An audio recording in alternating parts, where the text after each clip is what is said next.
قبل ما نبدأ الفيديو، كامل دعانا لإخوتنا الفلسطينيين، ونحن لا نملك إلا الدعاء.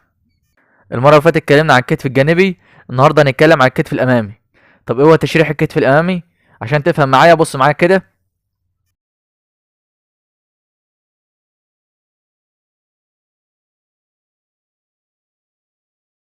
أهم حاجة ما تاخدش الأشكال دي كلها تلعبها في مرة واحدة، أنت تاخد شكل أو شكلين بس.